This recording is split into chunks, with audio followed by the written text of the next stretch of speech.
موجودہ دور میں ہم نے دیکھا ہے کہ یہ ویٹ ٹیشوز اور وائپس اس طرح کی چیزیں آ گئی ہیں. سوال پوچھا انہوں نے کہ جو دین میں طہارت مقصود ہوتی ہے ایک بندہ مومن سے، اس میں کیا پانی لازم ہے یا مقصد لازم ہے؟ یعنی ہم اگر اسی مقصد کو کسی اور ذریعے سے حاصل کر لیں تو کیا پھر وہ جو حکم ہے اس پر عمل ہو جائے گا؟ ایک تو طہارت طبعی ہے، یعنی آپ نے گندگی غلاظت کو صاف کرنا ہے، اس کے لیے تو دین میں کوئی پابندی نہیں عائد کی گئی. ہر آدمی کا ذوق ہے، بس صاف کیجیے.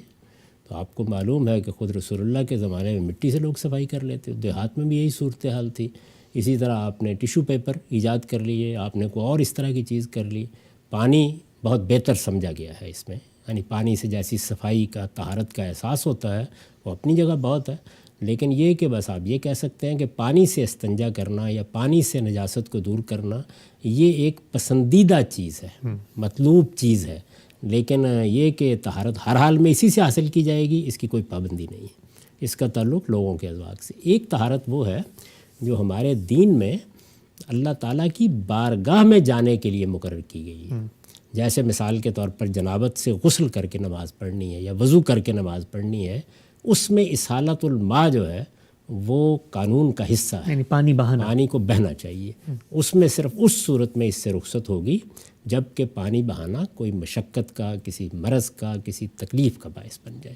عبادات میں جو چیزیں ہیں، اور وضو بھی، اور یہ جو جنابت کے بعد غسل کرتے ہیں ہم، یہ سب عبادات میں ہے، کیونکہ اللہ کی بارگاہ میں حاضری کے لیے یہ اہتمام کرنا پڑتا ہے. تو یہ چونکہ عبادات ہیں سب کی سب، عبادات میں اصول یہ ہے کہ اگر کوئی بڑی مشقت پیدا ہو جائے تو آپ کم تر صورت پر چلے جائیں، اور بعض موقعوں کے اوپر اٹھ بھی. جیسے نماز ہے، یعنی عام حالات میں تو ہم پڑھتے ہیں، کھڑے ہوتے ہیں، قیام کرتے ہیں، رکوع کرتے ہیں، سجود کرتے ہیں. لیکن اگر کسی وقت کوئی عذر پیدا ہو جائے تو قرآن مجید نے کہا نا کہ اس میں مثلا رسول اللہ صلی اللہ علیہ وسلم کے زمانے میں جنگوں میں نماز کا ایک طریقہ بتا دیا.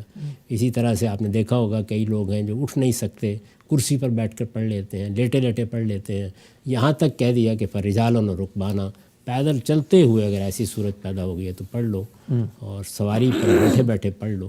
تو اس میں نیچے آتے چلے جاتے ہیں آپ، لیکن ظاہر ہے کہ اللہ تعالیٰ نے جو حدود بیان کی ہیں انہی کے اندر.